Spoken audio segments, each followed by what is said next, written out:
Que a partir de hoy hay una Europa totalmente diferente, con un nuevo orden mundial, geopolíticamente hablando. El 24 de febrero del 2022, Rusia invadió Ucrania, dándole inicio al mayor conflicto bélico en Europa desde la Segunda Guerra Mundial.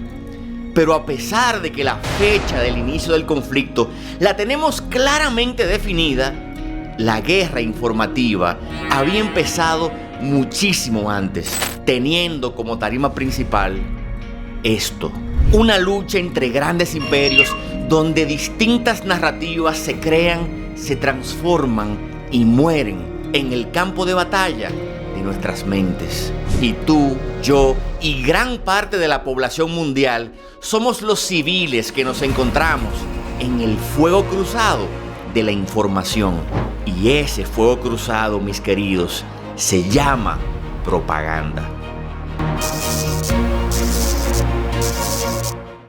Ahora, como voraces consumidores de información que somos, la única forma de protegernos de los efectos nocivos de la propaganda es entender con exactitud cómo funcionan estas complejas estructuras mediáticas y, aún más importante, cómo se utilizan hoy en día para manipular nuestras percepciones sobre los importantes acontecimientos globales. Esta quizás sea la única forma en la que podamos combatir estas fuerzas invisibles que buscan manipularnos. Así que vayamos al grano. ¿Cómo realmente está estructurada la maquinaria propagandística en Rusia y cómo está estructurada en el mundo occidental? Empecemos con Rusia. Para eso es importante que conozcamos la historia de RT, el organismo mediático estatal que lidera las estrategias de propaganda del Kremlin. Fundada en el 2005 por el exministro de Comunicaciones Mikhail Lezin y el portavoz de prensa de Vladimir Putin, Alexei Gromov, RT nace con el objetivo de impulsar directamente los objetivos de política exterior del Kremlin. 4 años después, en el 2009, nace RT en español, con la finalidad de fragmentar y desmantelar el predominio percibido de las narrativas de los medios occidentales en el mundo hispanohablante. Pero, ¿y cómo lo hace? ¿Cómo exactamente utiliza Putin su maquinaria propagandística para perseguir sus objetivos de política exterior? Según el Fondo Nacional para la Democracia, Moscú utiliza la estrategia 4D, diseñada para causar el siguiente efecto en su público objetivo. El primer objetivo es desestimar las acusaciones de un oponente. El segundo, distorsionar los eventos para servir fines políticos. El tercero, distraer la atención de las actividades propias. Y cuarto, consternar a aquellos que de otro modo podrían oponerse a los objetivos del Kremlin. Y claro, hay noticias que encapsulan todos estos puntos a la vez. Esta, por ejemplo, donde Rusia acusaba a los Estados Unidos de exagerar la posibilidad de invasión a Ucrania días antes de la invasión, cuando realmente el plan siempre estuvo claro. Pero quizás ustedes se pregunten por qué RT, como empresa mediática, se presta para estos fines totalmente divorciados del periodismo serio.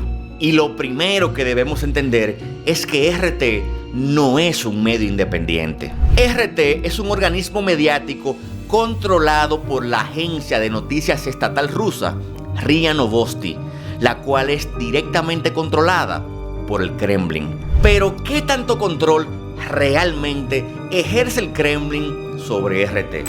Empecemos por el hecho de que Margarita Simonian, la editora en jefe de RT, ha declarado que tiene una línea segura con el Kremlin a través de un teléfono amarillo a través del cual se discuten temas confidenciales. Estos teléfonos amarillos han sido descritos como un sistema de comunicación directa entre los expertos mediáticos del Kremlin y los editores en jefe de los diversos medios controlados por estos, RT siendo el más grande de todos.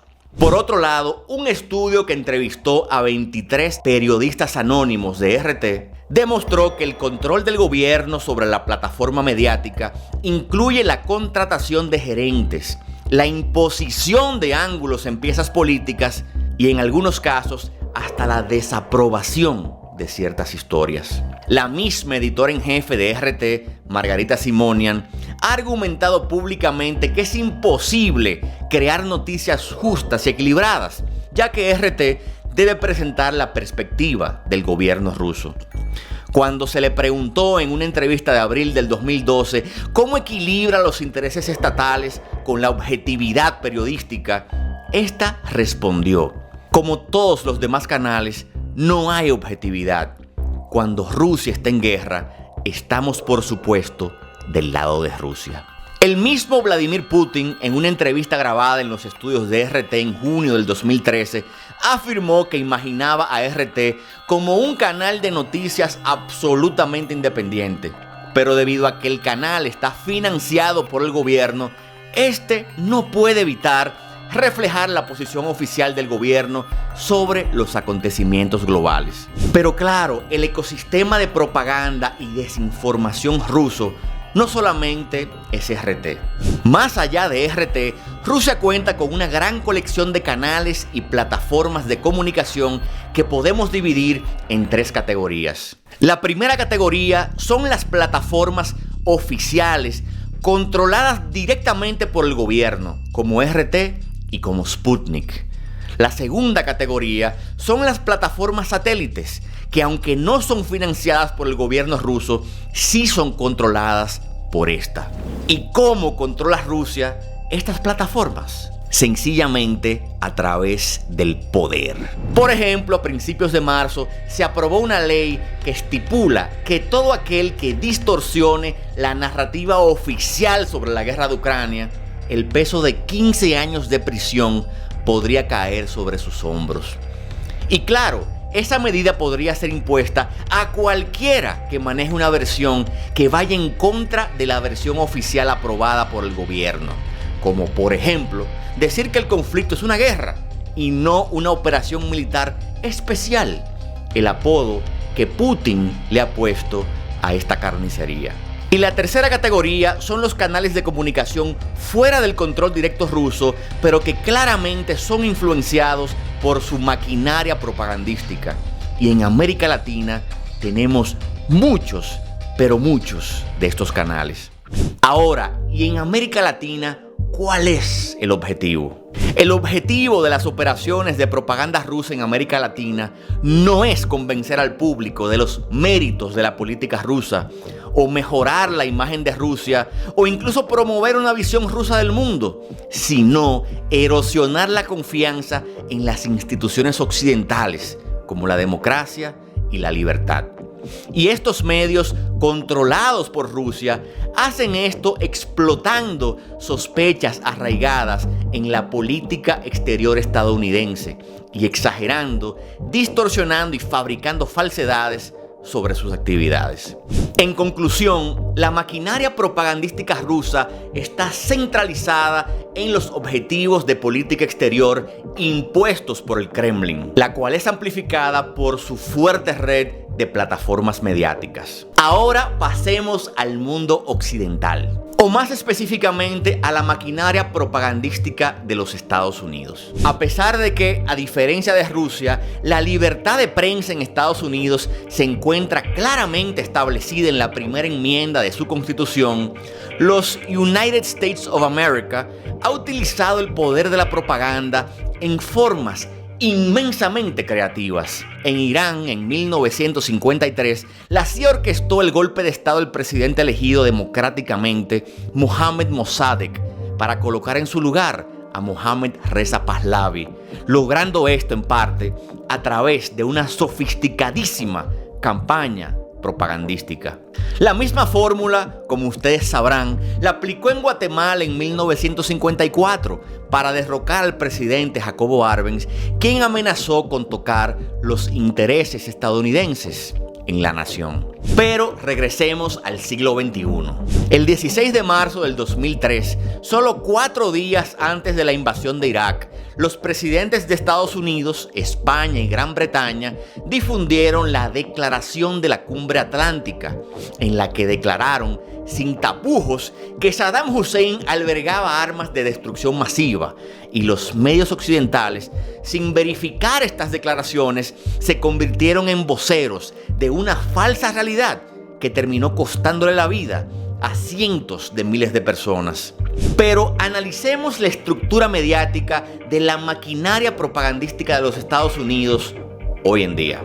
¿Cómo realmente se estructura una campaña mediática propagandística cuando se supone que en Occidente los medios son privados, independientes y se anclan en la libertad de prensa que les otorga el gobierno? Lo primero que debemos entender es que en Estados Unidos existen, al igual que Rusia, plataformas mediáticas operadas por el gobierno que están estructuradas para manipular regiones diplomáticamente complicadas. Veamos el caso de Voice of America y Radio Liberty. Fundadas en la década de los 40 para contrarrestar la propaganda nazi y soviética, estas entidades mediáticas hoy en día continúan siendo directamente controladas por el gobierno federal y financiadas con el dinero de los contribuyentes.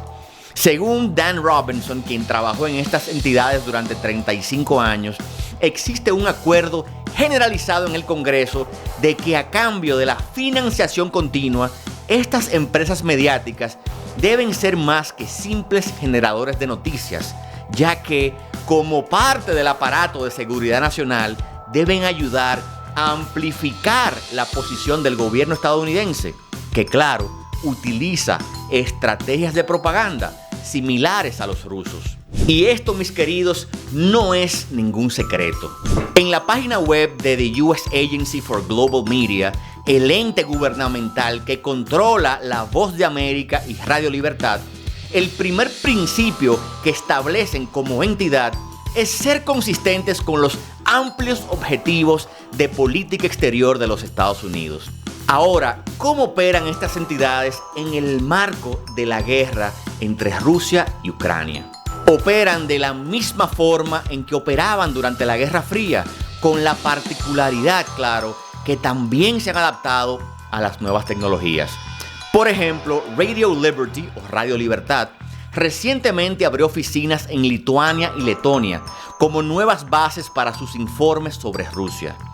Desde allí, utilizan un transmisor de radio de onda media para enviar transmisiones al pueblo ruso que pueden captarse en una frecuencia de AM. Y los esfuerzos para continuar fortaleciendo esa señal continúan. En adición, las noticias de Radio Libertad también son alejadas en un buscador llamado Tor, que protege a los usuarios comunes de Internet de la vigilancia rusa, ya que ofrece la capacidad de navegar el Internet de forma anónima.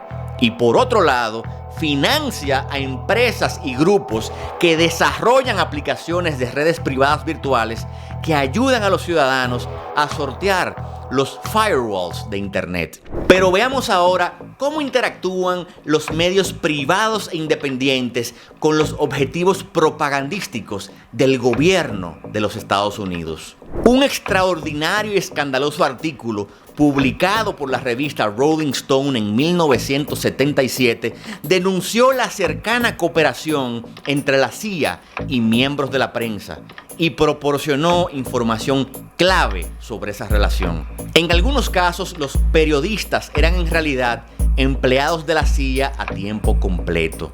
Y el investigador de dicho caso logró confirmar que unos 400 periodistas estadounidenses habían llevado a cabo asignaciones secretas de la CIA durante los 25 años previos. Las reformas promulgadas a fines de la década del 70, después de las audiencias de investigación del Comité de Inteligencia del Senado, supuestamente pusieron fin a tal penetración de la prensa por parte de la CIA. Sin embargo, evidencias obtenidas recientemente indican que, si bien la manipulación puede haberse vuelto más sutil, no ha desaparecido. Un sorprendente informe exclusivo de septiembre del 2014 confirmó que el problema de los vínculos excesivamente estrechos entre la CIA y ciertos periodistas destacados no es un mero artefacto histórico.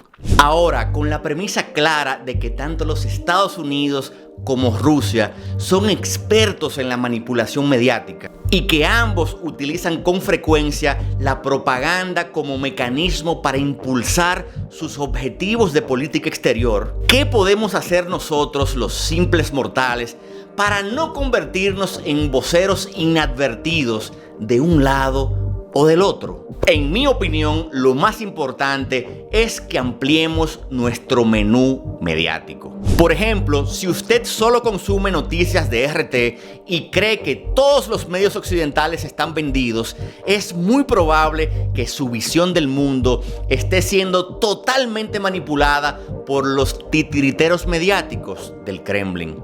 De igual forma, si usted solo consume CNN o Fox News o La Voz de América, es muy probable que su percepción del mundo esté severamente sesgada. Pero aún más importante que ampliemos nuestro menú mediático es entender que cada acontecimiento que sucede en el mundo puede ser presentado de múltiples formas, y esa narrativa que describe dichos acontecimientos debe ser analizada a profundidad para así poder entender las agendas ocultas que están tratando de alterar la percepción de nosotros, los consumidores de información. Una pregunta que siempre debemos hacernos cuando consumimos noticias es: ¿qué agenda tiene este periodista cuando decide contarme esta historia de esta forma?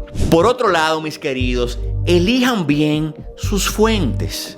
En América Latina sufrimos de creerle a cualquiera que enciende una cámara en la sala de su casa y se presenta como un experto en cualquier cosa. Aquí mismo en YouTube, ustedes van a encontrar a un centenar de analistas políticos que influyen de forma desmedida en grandes cantidades de personas, y muchos no se paran a preguntar: pero ¿y quién es esta persona y por qué me está presentando esta narrativa en particular?